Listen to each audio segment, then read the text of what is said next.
Eh bien salut à tous et bienvenue sur Football Garden, c'est Bilal qui vous parle aujourd'hui. On se retrouve pour une toute nouvelle vidéo, une vidéo débrief du match contre Servette. Ça y est, c'est enfin terminé.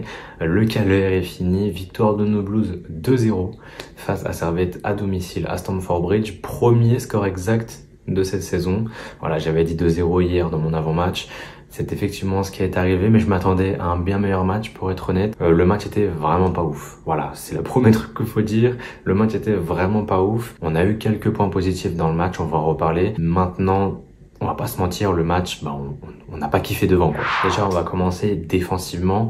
Je nous ai trouvé plutôt solide, mais assez paradoxalement, très peu rassurant quand même. C'est-à-dire que voilà, quand Badiachil avait le ballon dans les pieds, j'avais peur des fois, voilà, je vais être honnête, 10-6 pareil, même s'il a un peu dissipé mes doutes, notamment sur la deuxième mi-temps, mais je trouve que défensivement, balle au pied, on est un peu fébrile, et même quand le ballon approche de nos cages, il y a toujours ce petit sentiment de on va peut-être se prendre un but. Maintenant, la défense centrale a quand même été solide, le gardien aussi, le quatuor derrière, que voilà, pour ceux qui n'auraient pas compris, c'était une compo en 3-2-4-1, avec du coup une défense à 3, Badiachil, Tosin, Disasi, et du coup Renato Veiga qui rentrait dans le double pivot en latéral inversé avec Caicedo. Voilà, donc ça c'était au niveau de la compo, avec du coup devant une ligne de 4, Mudryk, Dewsbury Hall, Nkunku, Neto et Gouillou devant. Voilà, du coup forcément cette ligne de 3 était plutôt solide. Vega, on va y revenir après parce que lui je vais vraiment faire un cas à part, mais le trio derrière a quand même été plutôt solide,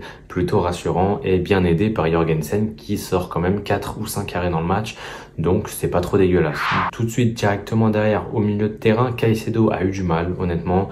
Je l'ai trouvé un petit peu en deçà. Voilà, un petit peu en deçà, mais on va en reparler après au niveau des notes. Vega c'était beaucoup mieux que Caicedo et devant on a eu beaucoup de difficultés. On va parler après au niveau des notes pour rentrer en détail plus sur les joueurs, mais déjà d'un point de vue tactique, je trouvais que honnêtement Chelsea, les joueurs offensifs ne se trouvaient pas. Voilà, les joueurs offensifs ne se trouvaient pas. Neto n'arrivait pas à combiner avec Nkunku. Nkunku lui-même ne dézonnait pas énormément pour aller trouver des ballons. Gouillou à 2-3 reprises, je l'ai trouvé intéressant dans le pressing. On va y revenir, un de ses pressings a failli payer, mais voilà, clairement au niveau du pressing, Gouillou c'est très positif, mais entre les joueurs, j'ai pas l'impression qu'il y ait de connexion, quoi. Il y a aucune connexion entre les joueurs, ça m'énerve un peu. La seule connexion qu'on a vue un peu, c'est KDH avec Mudryk. Et honnêtement, ce duo-là, il a pas du tout fonctionné. Donc, quand c'est la seule connexion que tu vois et la connexion elle est nulle, tu te dis, mais qu'est-ce qui se passe? Qu'est-ce qu'ils font à l'entraînement exactement? Donc là, on a vu que Maresca a remis son 3-2-4-1 après nous avoir sorti le 4-2-3-1 classique contre Manchester City. Je suis désolé, on voit clairement la différence entre les deux. Pour moi, il faut repasser sur un 4-2-3-1. Malgré la victoire d'aujourd'hui, il faut repasser sur un 4-2-3-1. Chelsea n'a pas l'effectif pour rentrer en 3-2-4-1. Chelsea n'a pas les automatismes. Malgré une pré-saison complète en 3-2-4-1, ils n'ont pas les automatismes. Il n'y a aucune connexion entre les joueurs. Clairement, c'est vraiment pas positif. Les rentrants, on va en parler rapidement, mais les rentrants ont fait du bien, à part Gusto qui a fait quelques erreurs qui honnêtement m'ont un peu saoulé. Mais maintenant, Palmer a fait une entrée moyenne, sans plus. Mais Madueke a fait une super entrée. Enzo, je vais pas le noter évidemment, mais je reste objectif tout de même. Enzo fait relativement une bonne entrée malgré un placement encore une fois hasardeux et c'est sur ça qu'on va maintenir tout de suite maintenant. Enzo rentre, Palmer rentre, à la place du coup de Nkunku et Gouillou. Il faut être honnête, là clairement ce qu'ils nous ont fait c'est une folie. En fait Maresca il est arrivé et il a dit on met Palmer en 9. Du coup on s'est retrouvé avec Palmer pendant 25 minutes en pointe. Forcément lui-même va dézonner, mais quand lui dézonne, il y a plus d'attaquants. Il y a plus d'attaquants et donc du coup celui qui remplit un peu ce rôle c'est Enzo. Enzo qui déjà est de base est placé en 10, c'est pas bon, alors imaginez en 9. Donc voilà, là clairement Maresca j'ai pas compris. Voilà, j'ai pas compris. Déjà au niveau des choix des hommes, j'avais mis moi personnellement Neto et Mudryk sur les côtés, donc jusque là j'avais raison.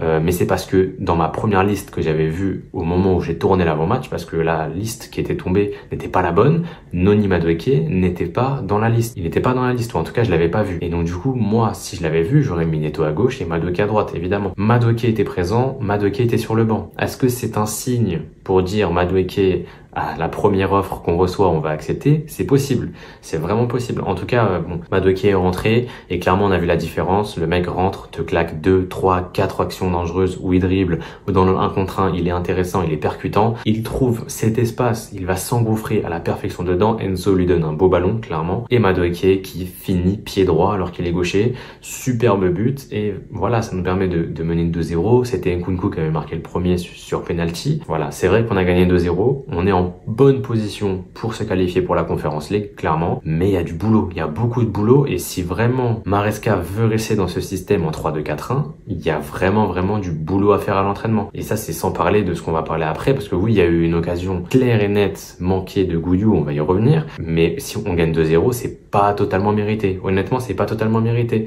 En fin de match, Servette pousse, Servette est pas loin de mettre un but, il y a une barre transversale, il y a Jorgensen qui fait 2 arrêts en fin de match. Clairement, le match aurait pu finir à 2-1, voire à 2-2. C'était pas le scandale du siècle, vraiment. Donc clairement, là, Chelsea, il y a beaucoup de boulot, beaucoup de boulot. Mais bon, on prend, on gagne 2-0. Et voilà, we move, go next. On arrive contre Wolverhampton dimanche. On va voir si Maresca va ressortir un 4-2-3-1 ou s'il va rester dans cette compo à 3 défenseurs, soi-disant parce que ça a marché contre ma Servette. J'ai peur, j'ai un peu peur de voir sa compo.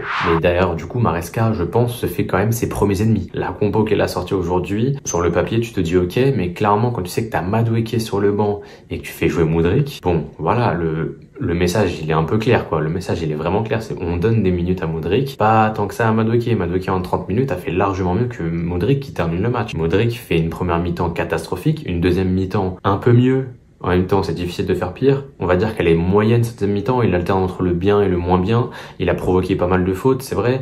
Mais sinon, c'est compliqué. Il y a un moment où il part tout seul en profondeur, où il explose de vitesse, ça, oui, pas de souci, il explose le latéral de vitesse, il y a aucun problème, mais il arrive dans une position de centre, Gouillou va au premier, Nkunku va au deuxième, et lui, ce clochard, qu'est-ce qu'il fait? Il centre en retrait. Il centre en retrait alors qu'il y a personne. Clairement, j'ai du mal avec Mudryk. On a tous du mal avec Mudryk. On a tous vu, visiblement le coach n'a pas vu, je sais pas. Mais qui peut défendre Mudryk aujourd'hui? Je sais pas. Je sais pas qui peut défendre Mudryk. Là, Mudryk n'est pas très défendable. En première mi-temps, c'est ignoble. Sa première mi-temps, elle est ignoble à Mudryk. Heureusement que sa deuxième rattrape un peu le coup. Mais sa première mi-temps est vraiment nulle. Il prenait un ballon, il le perdait. C'était terrifiant. Et aussi, autre chose avec Mudryk, avant qu'on passe aux notes, mais Mudryk, les contrôles orientés, je n'en peux plus de ce mec. Le mec reçoit le ballon, il veut te faire un contrôle orienté. Mais pourquoi? Pourquoi? Il l'a fait 3-4 fois dans le match, les 4 fois c'est pas passé. Un contrôle orienté en une touche, pied droit, bizarre. Déjà, contrôle orienté d'accord, mais en plus un contrôle orienté long, il envoie son ballon ultra loin, logique qu'il se fasse récupérer. Et c'est ça que j'aime pas avec ce joueur, vraiment. Mudryk, c'est très compliqué, voilà, c'est très compliqué. Mais du coup on passe aux notes, que du coup vous voyez s'afficher à l'écran. On commence avec Jorgensen, très rassurant dans ses buts, clairement, super match. Vraiment de sa part, 5 arrêts comme je vous l'ai dit, il a fait son match, il nous a permis d'aller chercher un clean sheet avec 2 arrêts notamment en fin de match, et bon il s'est fait un peu sauver par sa transversale aussi une fois, mais voilà, 6,5 pour lui, super match, franchement rien à dire, très bon match, j'espère qu'il sera titulaire contre Wolverhampton dimanche. La défense à 3, 5,5 chacun, voilà, solide, mais pas non plus incroyable, voilà, c'est ça le truc. Tosin, ça allait, je trouvais, même si dans les duels je l'ai pas trouvé dominant. Disasi, pour moi c'était le meilleur des 3 avant qu'il sorte, un bon match, il a fait vraiment un bon match, Disasi.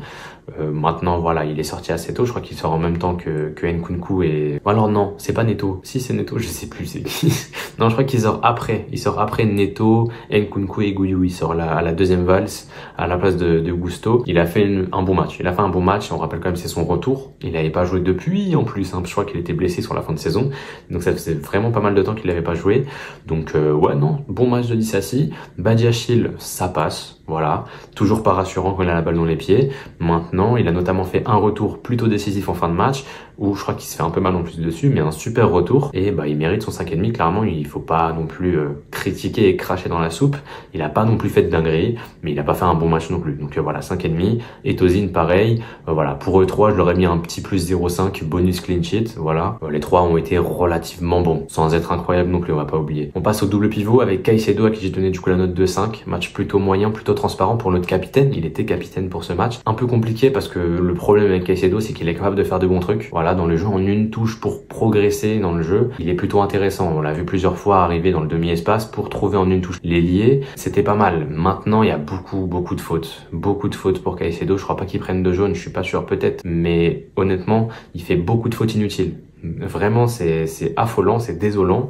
Caicedo fait trop de fautes inutiles. C'est pour ça que je lui mets seulement 5 sur 10. Voilà, peut-être qu'il pourrait mériter plus pour certains, mais moi, c'est vraiment les fautes. Les fautes. Faut vraiment qu'il arrête. Et c'est ça qui plombe un peu sa note. Je pense vraiment qu'il a eu moins 1 à cause des fautes. Donc voilà, Caicedo, 5 sur 10. Et à côté de lui, Renato Veiga, super match. Mon man of the match avec 7 sur 10. Un très bon match, très bon match de la part de Veiga défensivement, ultra solide et même dans le jeu, on le sait, il était latéral inversé, donc forcément il rentrait dans l'axe et quand il avait le ballon dans le demi-espace gauche du coup, il trouvait parfaitement ses coéquipiers. C'était vraiment intéressant. Je sais pas s'il rate beaucoup de passes dans ce match, mais il doit pas vraiment en rater beaucoup. Il y a un moment, il rate un contrôle en fin de match, mais honnêtement, c'est assez anecdotique. Honnêtement, le match de Veiga est superbe. Et en plus de ça, défensivement, encore une fois, très solide. Dans son 1 contre 1 contre l'ailier, il l'a fumé. Voilà, il l'a fumé. Donc ouais, Veiga, 7 sur 10. Très bonne deuxième mi-temps. Première mi-temps, elle est bonne, mais sa deuxième est vraiment bonne. Et ça lui permet d'avoir une belle note, 7 sur 10. Et il obtient son premier man of the match de la saison. Et c'est un très bon match et c'est mérité. On passe au quatuor de devant. Enfin, du coup, voilà, ligne de 4.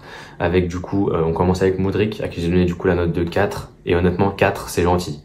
Voilà, c'est 4, c'est vraiment gentil. Parce que sa première mi-temps, il est franchement entre 2 et 3. Et il est entre 2 et 3 sur sa première mi-temps. Sa deuxième, comme je vous l'ai dit, rattrape un peu le coup. Parce que je trouve que, bon, il fait pas non plus une deuxième mi-temps catastrophique. Elle est plutôt moyenne, mais elle fait pas cata.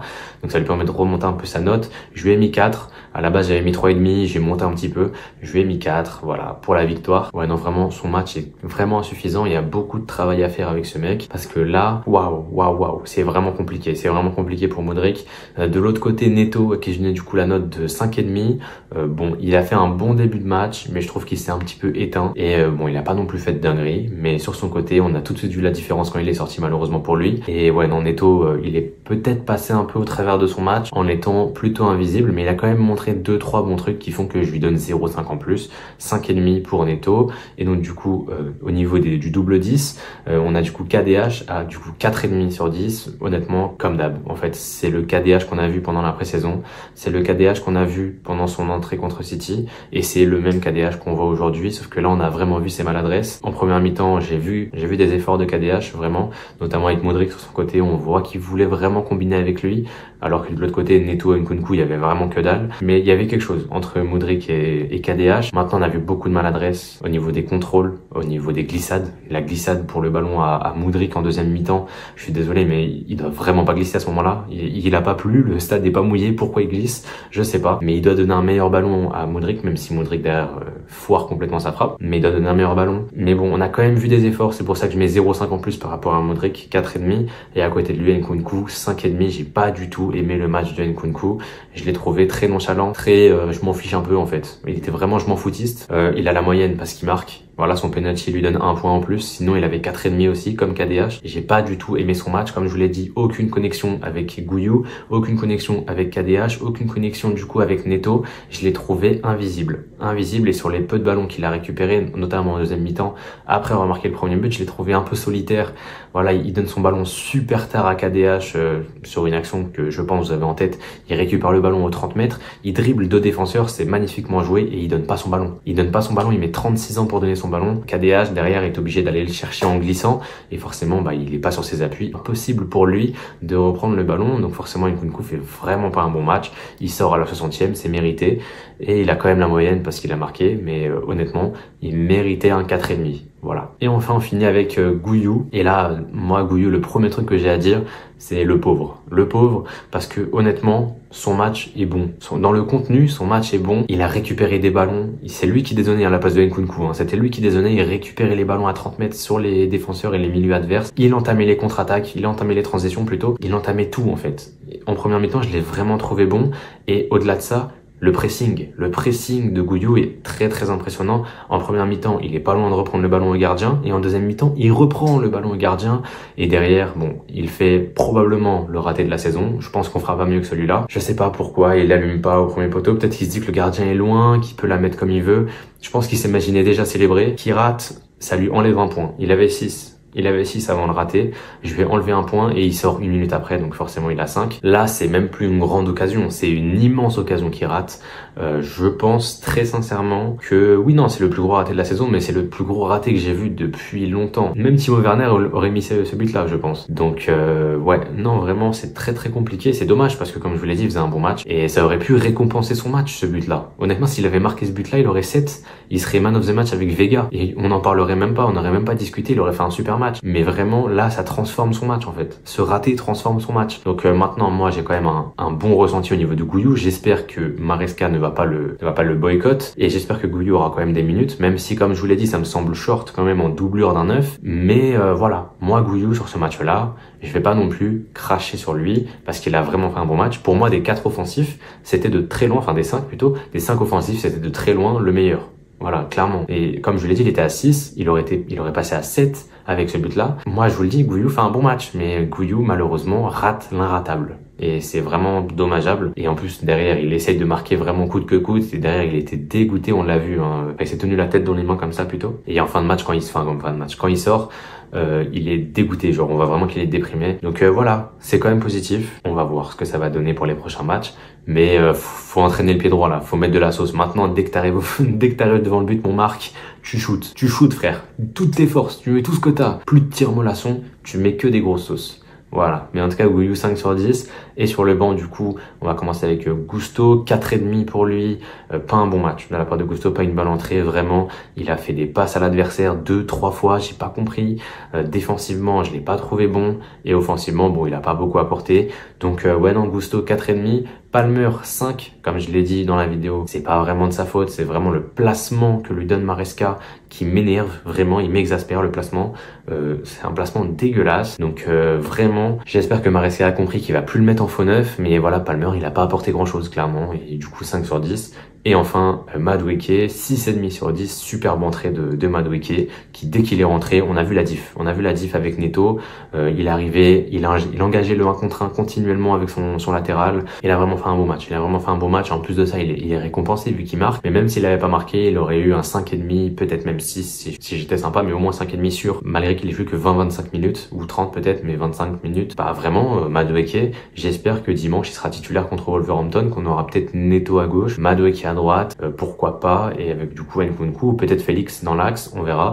En tout cas, voilà, je pense que ça vient conclure les notes. Du coup, on se retrouve, je sais pas quand, je sais même plus quel jour on est, je crois qu'on est jeudi, oui. Du coup, ouais, on se retrouve logiquement du coup samedi pour l'avant-match contre Wolverhampton. Dimanche, il y aura le débrief contre Wolverhampton également, et peut-être que si on a une info mercato qui tombe d'un coup, peut-être un Lukaku qui part ou un Osimhen qui arrive, je sais pas, bah il y aura une vidéo précise sur le cas en question et voilà, et on fera une vidéo actu mercato, mais ça arrivera en fin de mercato, peut-être vers le 30 ou le 31. On donnera un peu toutes les infos qui méritent pas d'avoir une vidéo précise pour chacun, mais qui mériteraient quand même qu'on en parle. En tout cas, voilà. Ça, c'est au niveau du programme des futures vidéos. Et on se retrouve évidemment, du coup, sinon, la semaine prochaine pour le match retour. Plusieurs vidéos là quand même, hein. Il y en a quand même beaucoup de vidéos qui vont sortir, beaucoup de vidéos qui sont sorties. Je crois que du coup, celle-là, c'est la 9e d'août, peut-être, ou la 10e même. Je sais pas si on était à 9 ou 10 vidéos. On devrait finir le mois d'août, du coup, si vous comptez pas celle-là, avec au moins 6, voire 7 vidéos, je pense. Donc, le mois d'août est loin d'être fini, malgré le fait qu'on soit le 22. Donc,